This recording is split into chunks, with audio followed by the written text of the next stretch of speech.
Okay. This is an interview with Raymond J. Meyers, New York State Military Museum, Saratoga Springs, New York.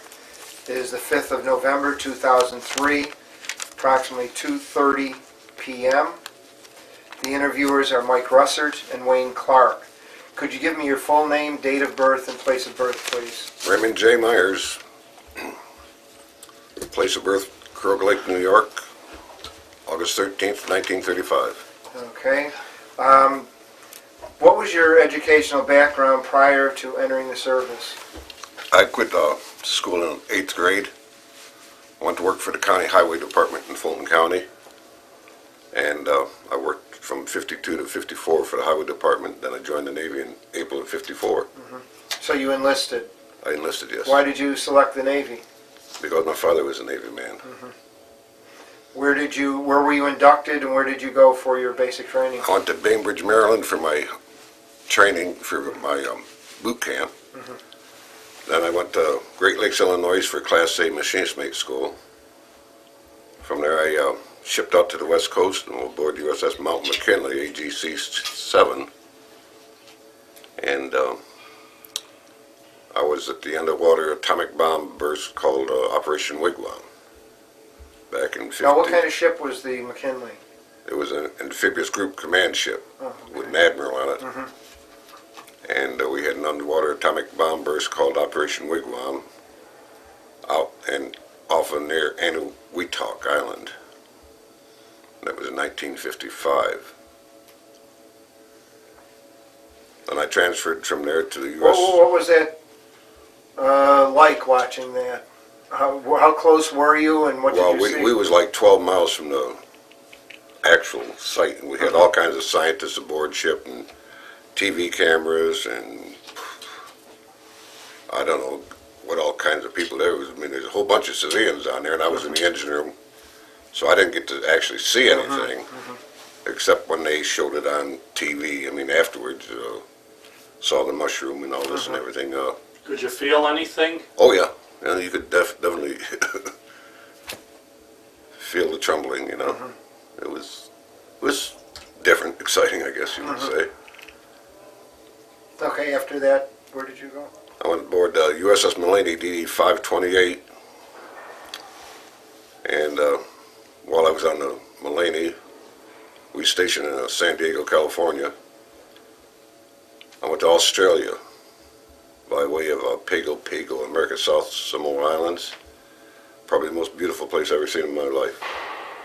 The water was so clear that you could see, I don't know how many feet down, and we used to throw coins over the side, and they had these little boys on these rafts that would dive in and come up with it in their mouths, you know, and they showing us that they caught it, you know. It was the most beautiful place I've ever been. Now, on your way there, you must have crossed the equator. Oh yeah, yeah. So, do you have your celebration? I had my initiation, yes, like most people do, yeah.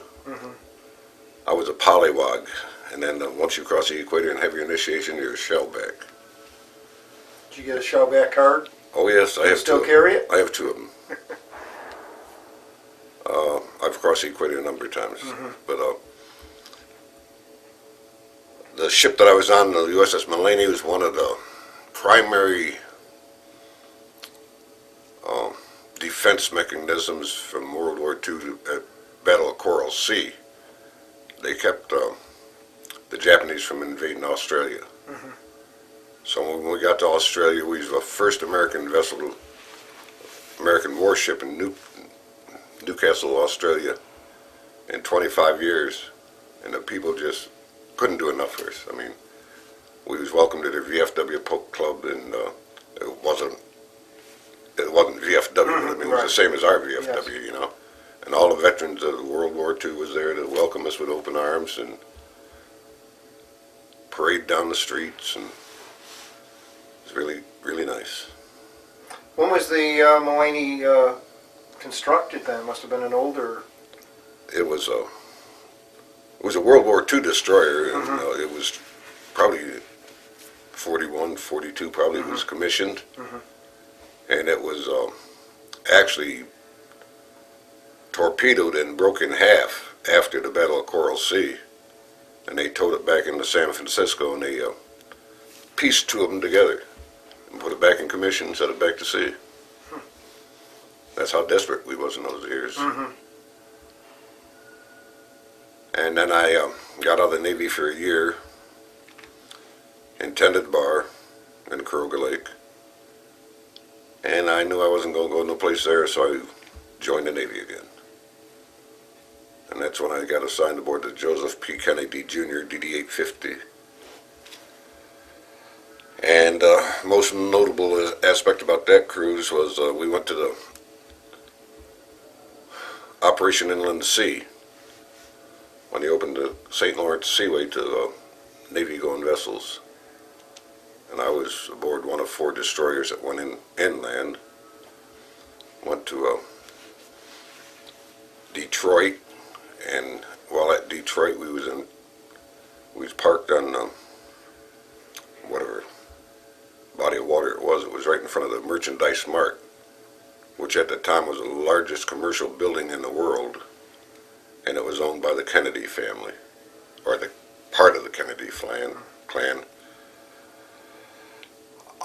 Maurice Shriver came aboard ship, and that's a matriarch of the Kennedy family in-laws, whatever, you know. And from there we went to Milwaukee. Michigan City, Indiana, we got washed ashore there onto a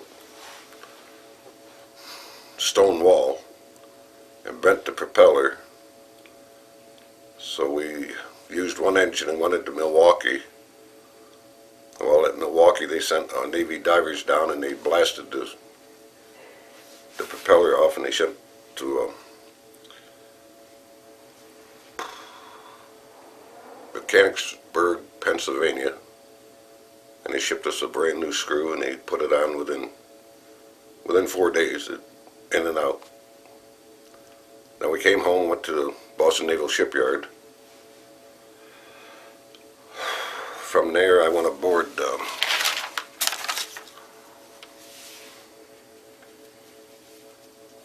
USS John King, DDG-3. And the most notable aspect of the John King is it was named after an enlisted chief water tender that had won 2 Congressional Medal of Honors. It was a beautiful ship, nice ship. From the John King I went to the Harry E. Arnell DLG-17. I put that in commission in Bath, Maine. In fact, I put the John King in commission in Bath, Maine. And when you put a ship in commission, you're known as a plank owner. And I've put 4 ships in commission, so I am a plank owner 4 times. What were the 4 ships? The next ship was USS Glover. Okay. That was an experimental destroyer escort that had all kinds of machinery and everything was all set on special mounts and things of that nature, supposedly to deter submarines from detecting it. And it had a cone around the propeller. And while I was aboard there, we was down in the tongue of the ocean, which is down in the Caribbean. And they had a hydrophone set in the ocean, and we'd pass back and forth with different pieces of equipment on the line in the engineering spaces, and then they would tape it and find out what noise we were producing. It was something different. It was all kinds of scientists aboard there, and they had all kinds of tape recorders and everything set up in the engine rooms and along the shaft, down in the after engine room, all over the place. It was quite interesting. And let's see, from there, on an around the world cruise aboard the USS Norris, DD-859, which is the same class of destroyer as the Kennedy, Fletcher class. And it was 205 days from Newport, Rhode Island. From Newport we went to Cuba, through the Panama Canal zone, to Hawaii, Japan, Philippines, Vietnam, Singapore, India, Aden, Suez Canal, Greece, Italy, Spain, and back home. What year was this? 205 days. That was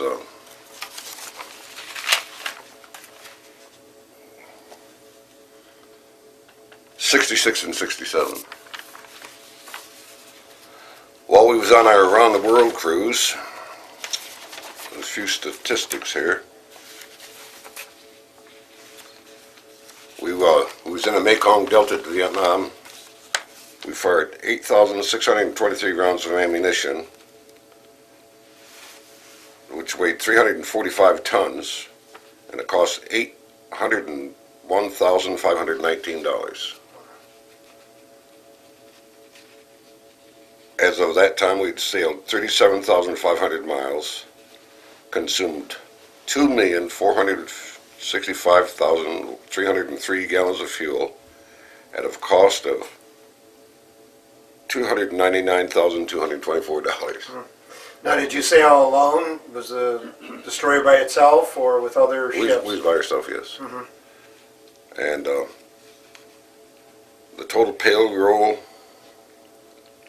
was $572,192. They served 147,500 meals at a cost of $56,558. And there was 257 enlisted men aboard ship. Now, when you were off the coast of Vietnam, were you in fire support? Or Yes, that's what we was. That 5-inch 38 guns.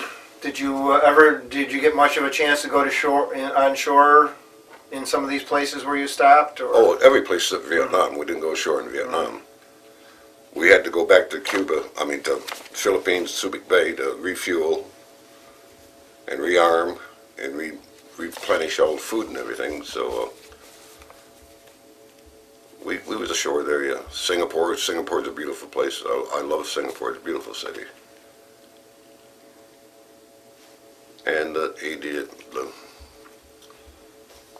Mediterranean Sea, just Italy, Greece, Spain, normal tours, places where sailors would go, ships would go. Suez Canal was wonderful. Going up that, the water was so calm, and everything you saw was BP, British Petroleum, great big gigantic ships, great big gigantic storage tanks. It was interesting, different. How do you compare that to going through the Suez or the Panama Canal? Yeah, more colorful. The Panama Canal zone is like going through a tropical forest. The heat and everything, and over there it was just sand. Probably just as hot, but it was just sand. There was very few buildings or anything, just industrial complexes.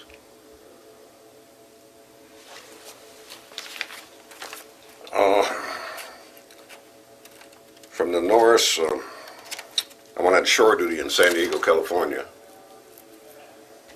Spent 2 years of shore duty in San Diego. Then I went from there to the USS Kansas City, which is a supply ship. Ammunition, oil, office supplies, food, clothing, all sorts of things that we replenished other ships at sea with. And we toured off the coast of Vietnam and just supplied the ships with fuel and food and ammunition.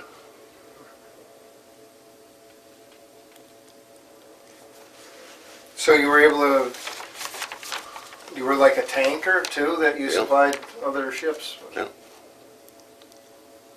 And in fact, the next ship I was on was the USS America,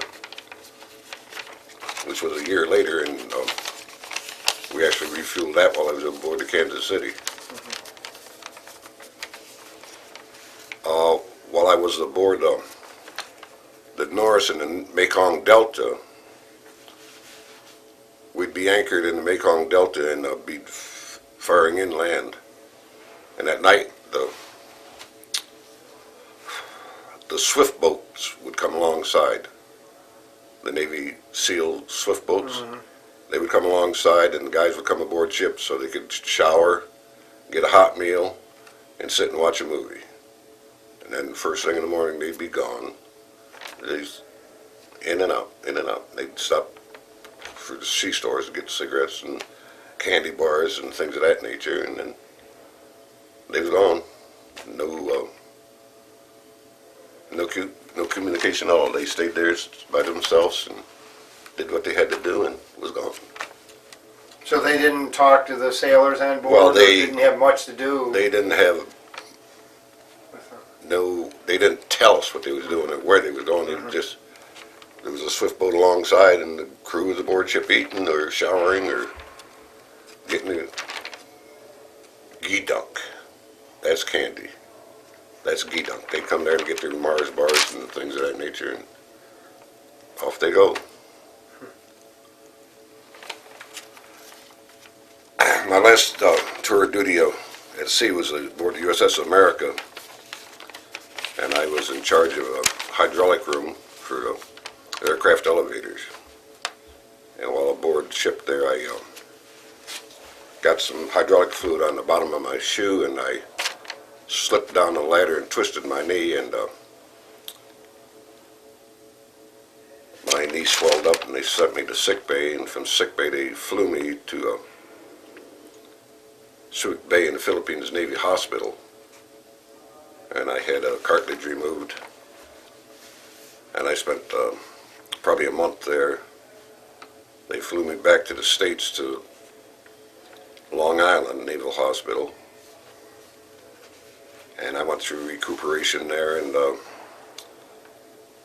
my last 2 years of the Navy, I was on shore duty in Philadelphia, Pennsylvania, and recruiting duty in Gloversville, New York. The last 2 years I was in my hometown for recruiting duty. And that was 1975 I retired. Which was your favorite ship? Did you have a favorite? Kansas City. Why? Oh, it fed. That ship really fed good. Oh, we had lobster and steak.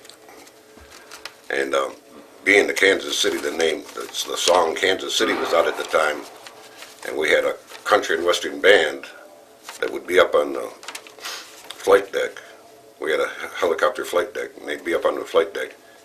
And every time we'd supply another ship, whenever the ship would come alongside, we'd be playing Kansas City, and then when they'd pull away, they'd be playing Kansas City, and I'm sure the people on the other ships got a charge out of that too. Yeah, that was my favorite ship. What did you feel? How did you feel about the people you served with? It's I don't know. I guess it'd be just like going to school or college with people. You just get along with everybody. Nothing special. I mean, I do have a lot of friends that from Montana, Wyoming, Illinois, Pennsylvania. Actually, from every state in the United States, I must have a friend someplace, you know, that I remember. Did you stay in contact with? No. In fact, I just found out about this Battleship Cove in Fall River, Massachusetts, and I went down and visited my Kennedy. And went aboard it, and me and my wife and my stepdaughter and her fiance, and went to my old engine room, and I can't remember it being so small. I can't remember it being so small.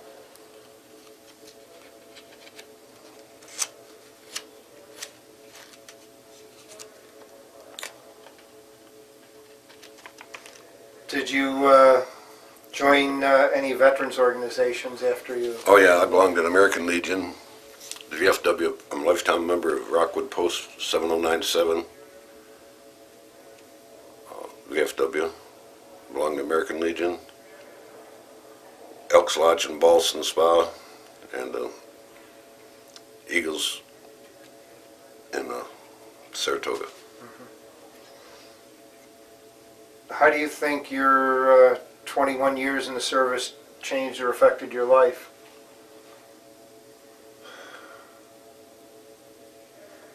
Well, it made me, I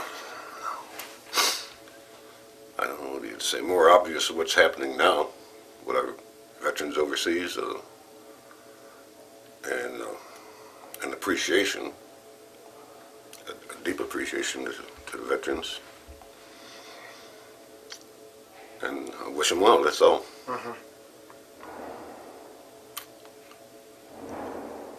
What did you do after you returned home? Did you use any of the things you learned in the service? No, I didn't. In fact, I was out of the day I retired from the Navy, I went to work for the week that I retired from the Navy, I went to work for the golf course in Crow Lake, New York. And while I was on recruiting duty, I spent a tour in Washington Avenue Army Navy recruiting station down there. And while I was down there, I filled out an application for a State of New York security officer. Well, when I was working for the golf course there, I got a letter in the mail there's a job application open for me at Oswald D. Heck Developmental Center in Niskayuna. So I moved down to Niskayuna and I worked there 21 years as a security officer for the State of New York Office of Mental Retardation. Then I retired from there in April of '97, and June of '97 I went to work for the golf course, for the racetrack, the race course.